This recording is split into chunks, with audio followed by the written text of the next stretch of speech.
There's a lot of things that make Montana great, from the mountains and lakes to some of the finest towns in the West. But what really makes this place special is you. Our communities are full of people who are working hard to build good lives and remarkable things. At Opportunity Bank, our passion is helping folks do just that. Together, we can make a good thing even better. Opportunity Bank of Montana. Stop by and see us or visit us online. Member FDIC. Do you have a DUI or misdemeanor conviction? If so, don't let your past hold you back. Hi, I'm attorney Dave Maldonado, and you may be eligible to have your record cleared today. Visit BigSkyDefender.com to see how. Look at us mastering the art of consistency. Tuesdays with Tootell, back for week 2. I'm amazed that we got this thing going again. 2 weeks in a row. Holy cow. Dude, this is I haven't showered this regularly my whole life. So this is You haven't big shaved time. either, it looks like. I actually trimmed the mustache, but that's merely to just insert food better.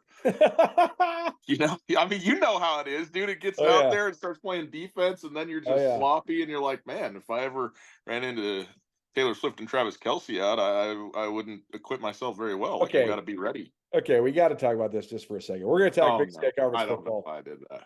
I know. I don't know why you did it either, but we have to talk about it because I just can't get over how ridiculous this is. I'm trying to watch the Chiefs game yesterday. The Chiefs are, regardless if you love them, I don't think anybody actually really hates them, but maybe somebody. But you know, regardless, I think people are starting to become a little bit weary of them because they've just been so good. But yeah, I mean, they're the price of admission just about every time. And there's, you know, if there's going to be a team that's on national TV every week, I'm fine with it being them because they're fun to watch. I mean, they play football really well. I mean, Patrick Mahomes is just the best in the game, and Travis Kelce is too. I can't believe how much this nonsense is interrupting my fun relaxation time, though. I mean, these people are acting like Travis Kelce wasn't the best tight end in the game before he started dating Taylor Swift. Yesterday, they're flashing graphics before and after Taylor. I think it actually said during relationship and then when left to his own devices. So that's exactly what the graphic said. I'm like, why are we doing this? People got to know that this guy was superb before he ever started dating some famous lady. You know, when Tina and I got married, though, I actually peaked for my tight end skill set. Like I was my best I've ever been when we got together. So there's a little bump there. Look, man, here's the thing.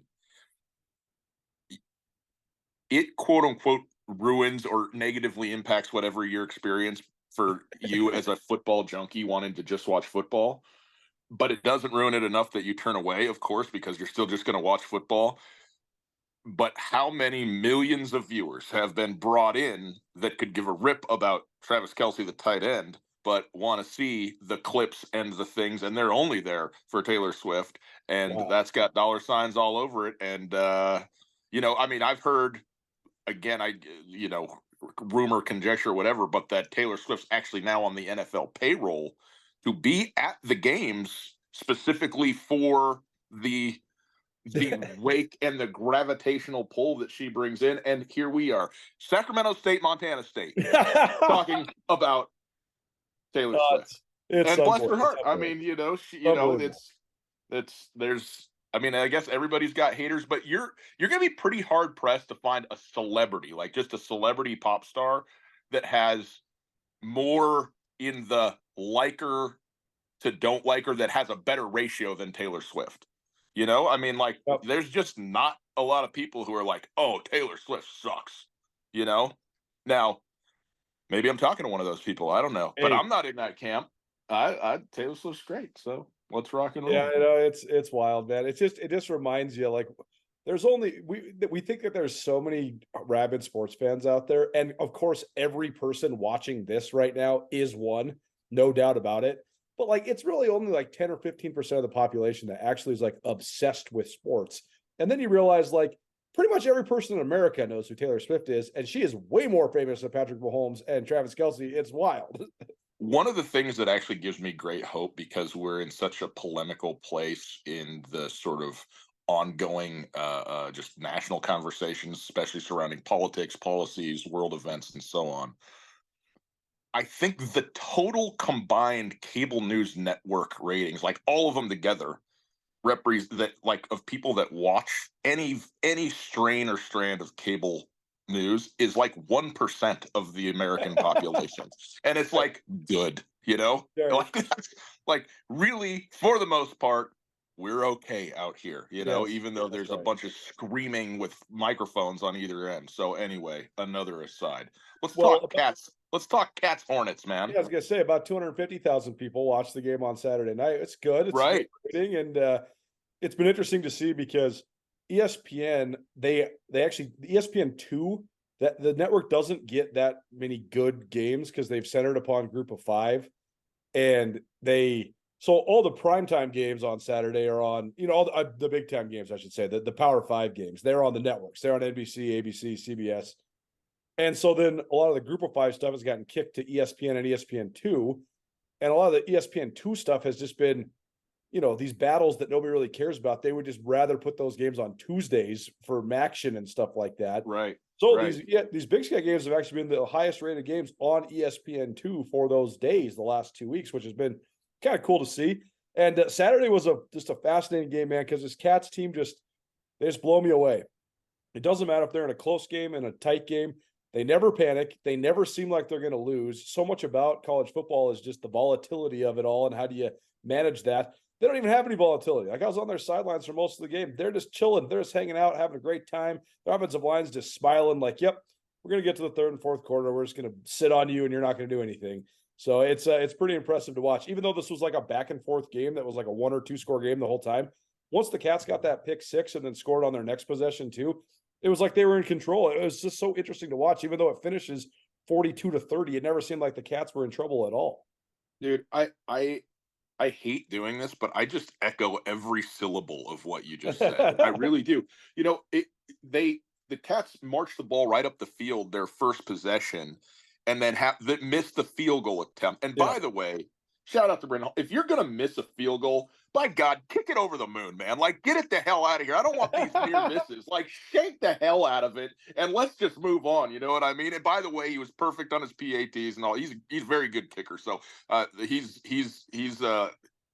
solid, certainly, but that gave me a kick. But yeah, I watched the first quarter and I look up and I'm like, Sacramento State's ahead in this football game? Like, that's bizarre. It's 7-0. But here's one thing, and this is to your point. Very often, a team that's pretty clearly the better team, if they end up behind, even though they are quote unquote playing better or whatever, you sort of get that feeling like, oh man, this isn't going to go their way. And at no point ever, even before the pick six and everything, was it like, man, Montana State might be in a little bit of trouble right here. It was like, nope, they're fine. And obviously when they score their touchdown, they draw even, get a couple scores, get a lead. And look, Sacramento State's a very good football team. I mean, they moved the ball. They're very balanced, 200 yards rushing and passing for the Hornets in this football game. But even when they would score, it was just like, yeah, it's just not an issue.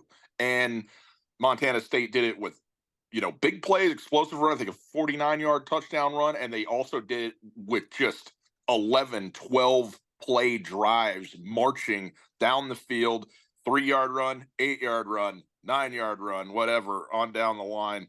And they can't be stopped. I mean, quite literally, like they can't be stopped. They scored 6 touchdowns, 5 on offense, and Sacramento State home game, prime time, getting up like big time. And also, I would say, I listened to your interview with Andy Thompson, head coach of Sacramento State, on Nuanez now, and when he said, like, we haven't had the same starting 5 on our offensive line once yet this season, like, that's too bad. That's a shame. You're also you're dead against Montana State.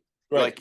Like when that comment was made, I was like, well, I mean, I just don't see Sacramento State doing it good as they are, because Montana State just knows what to do. And obviously we're talking about the offensive line for Sac now, so that brings into the defensive front for Montana State. And again, Sacramento State was really, really good offensively in a lot of ways, but I just don't see any other team outside of the Jackrabbits that have it in both directions to hang. Like, maybe you can move the ball in this Cat defense if you're really good offensively, but there's not a defense that's paired with that offense to do it the other way. And then the converse is also true. Like maybe you got a great defense and you can maybe slow down the run game somehow, sometimes. We haven't seen it yet, by the way, but maybe that's out there.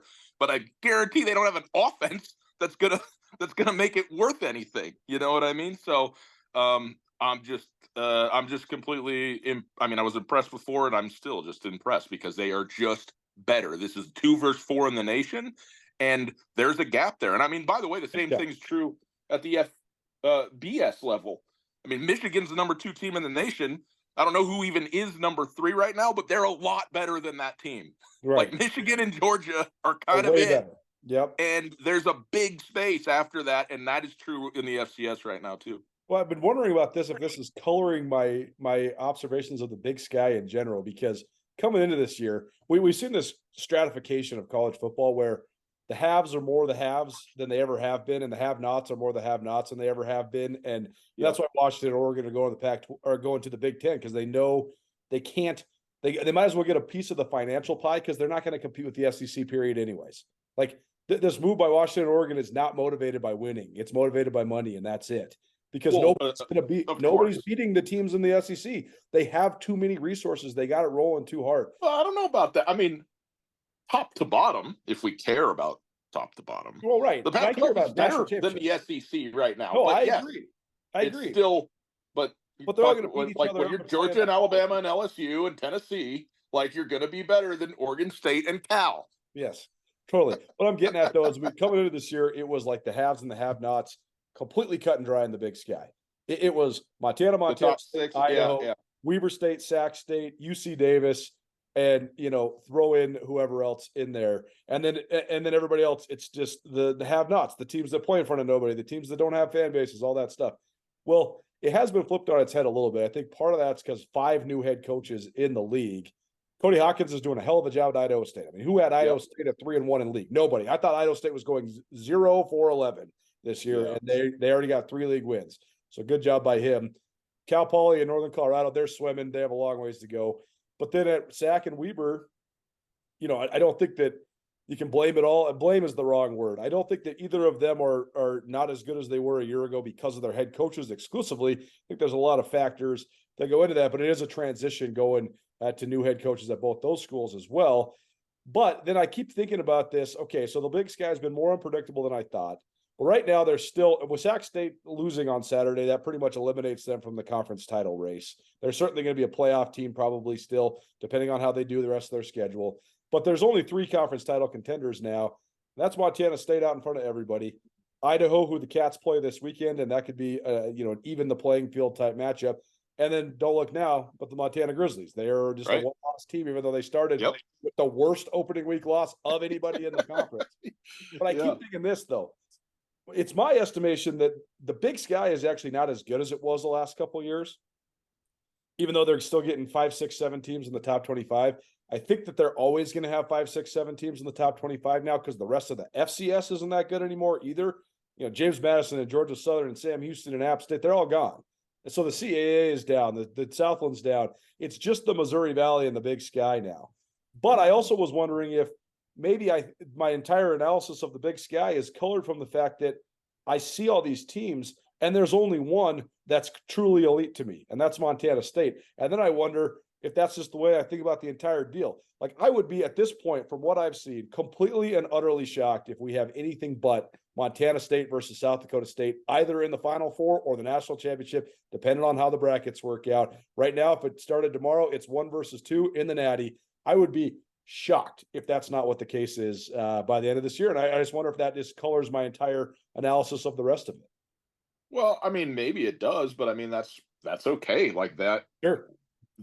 You and anybody else who follows, I mean, Sam Herder, who follows the FCS nationally, more than anybody, would say, I would think the exact same thing that you just said. Like, these are the 2 best teams, and it's not really close at this moment in time.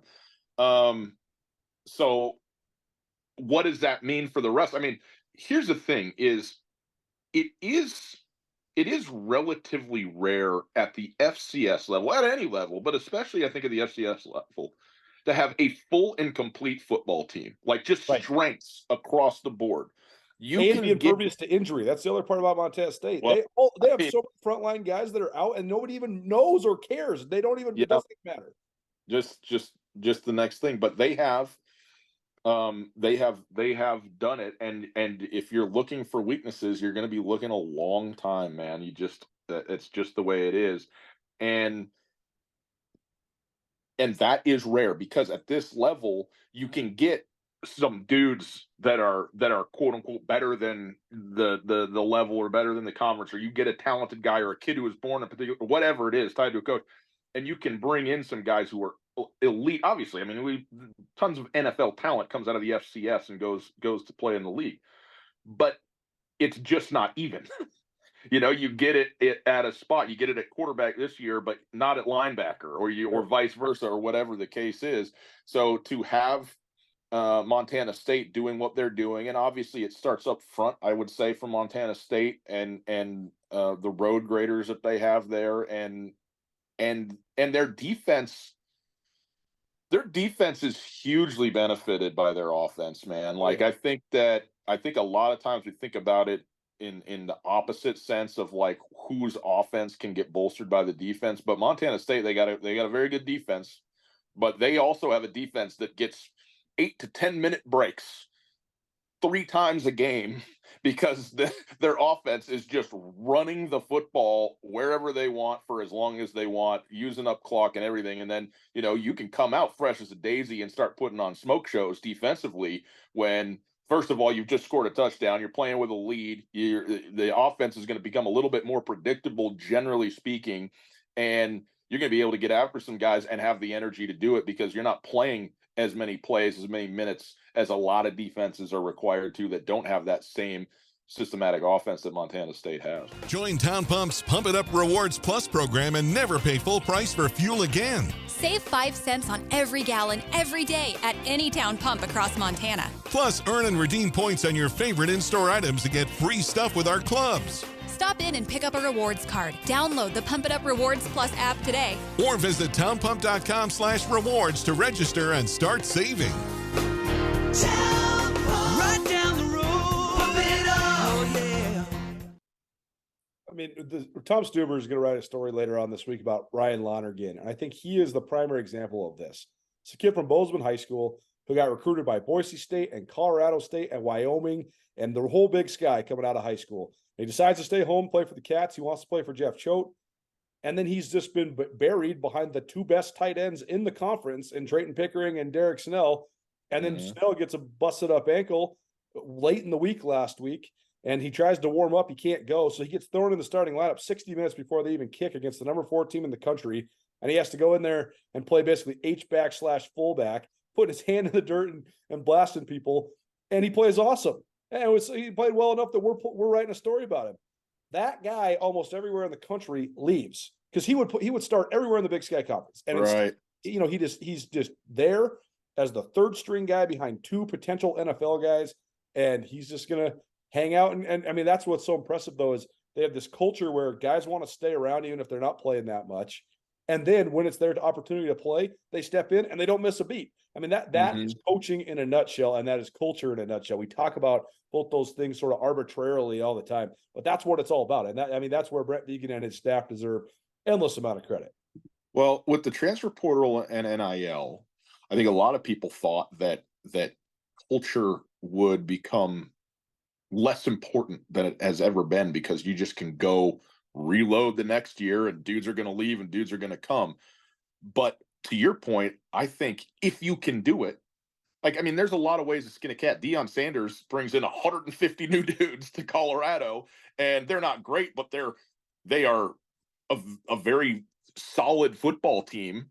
And, he didn't have to establish years of this is what it is to play at Colorado. This is what it is to play for Coach Prime. He's like, I'm going to go get really good dudes. And he's a great, he's doing his thing. I mean, he's a very good coach anyways. But then there's other people, Brent Vigen maybe, that has built a place that guys just want to be there. They want to play at Montana State. And it doesn't hurt that they're really, really good. But also, to your point, they have less turnover than just about anybody, and that still matters. If you can Right. if you can build it that way. I mean, think about some of the narratives that we've had throughout the last couple of years when big time guys get hurt, and then the coaches lean on that. And it's just like the NFL where you got an elite quarterback or elite left tackle or whatever. He gets hurt, his backup is going to be so much worse than him. It just how Right. it goes. That's the FCS in a nutshell. Except at Montana State, it's crazy, man. Like right now, they're missing their 2 starting offensive guards. Both of them are out. They haven't played this whole year. Nobody even knows that. They don't even recognize it. They just talk about the Bobcat offensive line. They're starting running back, Lane Sumner. He's been out since the 3rd play of the game. They're starting slot receiver, Taco Daller. He's been out all year. He's not even back till this week. I mean, on down the line, the big receiver they brought in from Washington, Lanyata Alexander, ineligible because of academic stuff.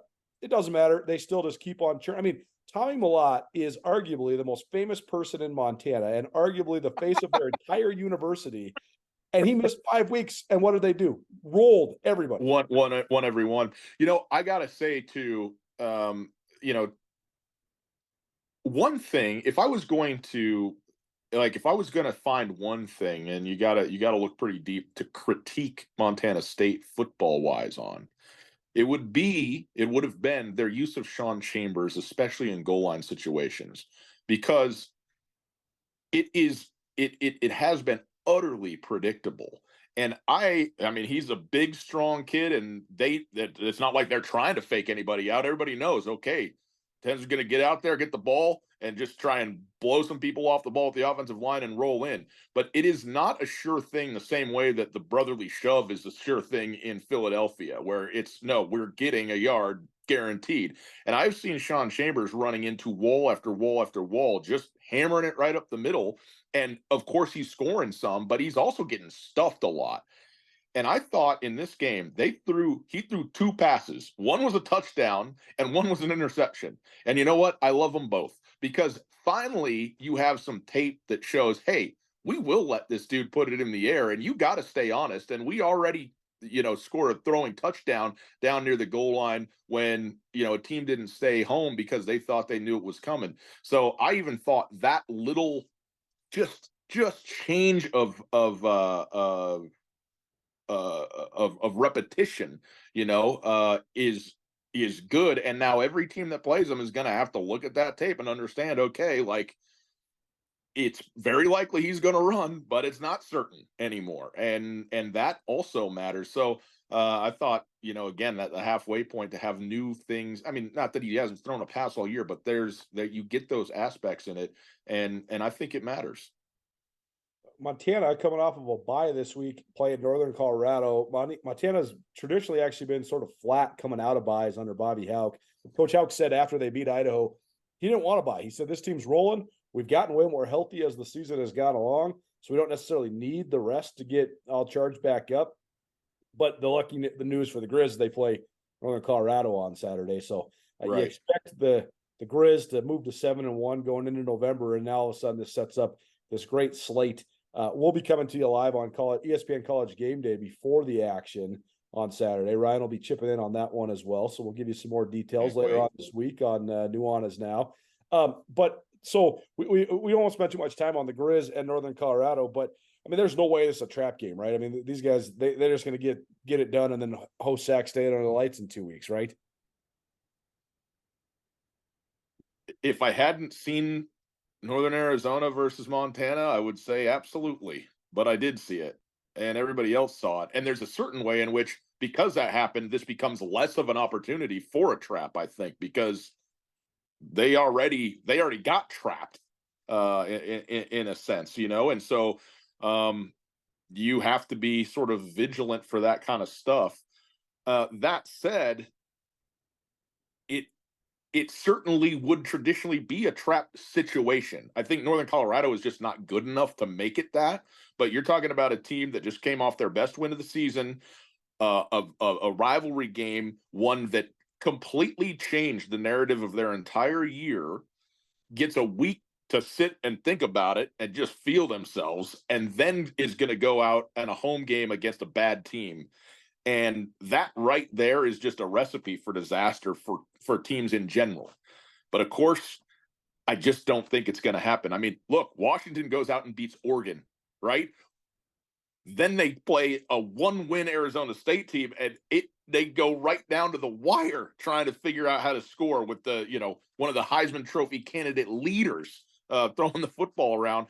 Can't hardly find the end zone. They finally figured out a way, thanks to their defense, to get the thing done. I think this game has a good chance of being closer than what people would expect. I just don't see Montana losing this football game, though. I just think that the way Montana's playing and what they have rebuilt now in terms of where they sit. Yeah. Like if they win this football game, they could lose out and still go to the playoffs. Maybe. The D2 game's going to haunt them a little bit, but sure. Yeah. And so yeah. Anyway, I mean that's the if you want to be controversial or try and play devil's advocate, you do what I just did and set up here's a potential trap situation recipe. And it is that. I think it's that just about across the board. And I still don't think it probably matters that much. I think Montana's going to get it done. They haven't played at home in a while, man. Like this is going to be their first Washington Grizzly game. And I think that matters too. It's going to give some juice. It's going to be fascinating to see too, this game in Moscow, because some could say this is the Big Sky title game only because if Montana State wins this game, then they're going to be hard pressed to give any back to everybody else. You can see a scenario where they're 7-0 going into the Cat Griz game, and Montana's 6-1, and then the Griz knock them off to share the title. But the Cats can basically, you don't want to count your chickens before they hatch. The Cats will still have to get it done 2 games in November, but you got Idaho, then you got 2 winnable games at home, and then you got Montana on the road. So if the Cats move to 5-0, it's going to be hard for the rest of the league to catch them, rather than even just to share it with them. And that said, it for Idaho, it's a huge opportunity because you were riding high. You're number 3 in the country. You got all this momentum. You lose back-to-back to the Montana schools. You can still say, hey, we're back. We're back in the Big Sky. But everybody around the Big Sky say, yeah, you guys are kind of back and you're better than everybody else. But you're still not better than the Montana schools, and that's the standard. So it's an interesting deal on both sides. It is. I'd be interested to hear your perspective on this.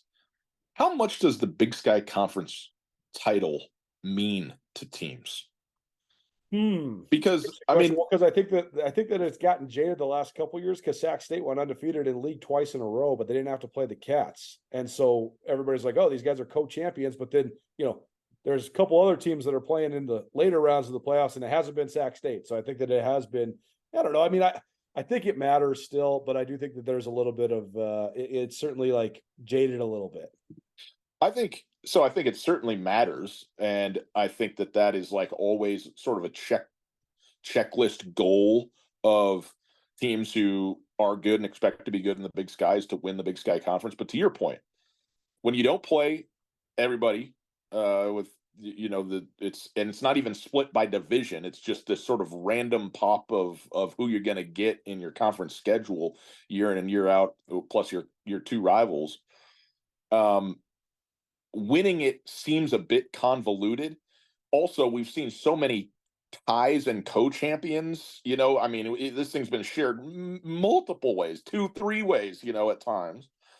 And then the other thing is with the national tournament being a 24-team tournament, like that's the vision, that's the goal, and it feels like winning a conference championship is a big deal, but it's also sort of a pass-through to some extent. So I guess it just doesn't hold the statement that I feel like it did at one point in time. Well, I think that getting a seed and a bye it's the only way to actually make a run at the national championship. Huge. Nobody's going to play in the first round and win all the way through and then have to play on the road. You have to have home games and you got to have a seed.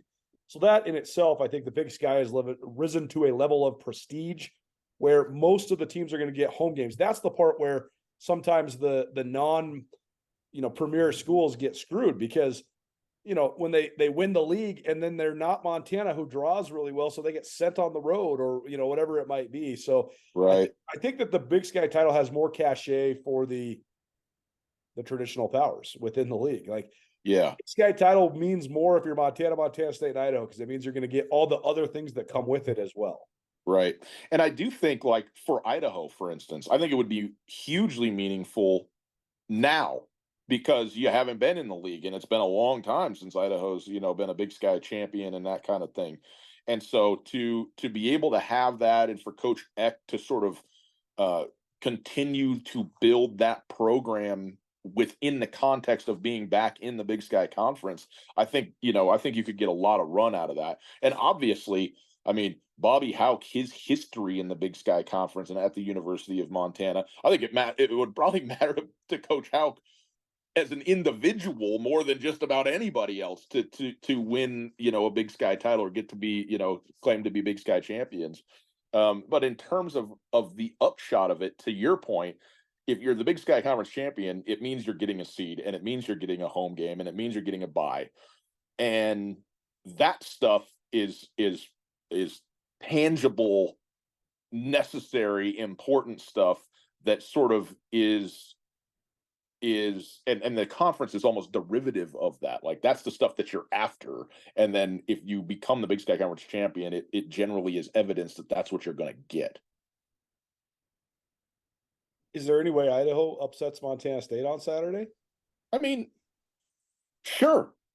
I mean, it's the Big Sky Conference, man. To your point, like not nothing, but this, we thought we had her pretty well cast, right? Like, you have your top 4 or 5 teams, and you got everybody else, and then the bottom feeders, and it has not worked out that way. So I do think, having lost to Montana, being on a bye actually benefits Idaho tremendously in this particular football game. The question is, do they have the horses to keep up with Montana State? And it's hard to say. I think they can move the football and score a little bit. Like, I thought, I was very impressed with the Grizzly defense, and yet Idaho was still effective, especially throwing the football. Actually exclusively throwing the football, because they were terrible running the football. Credit to the Griz D.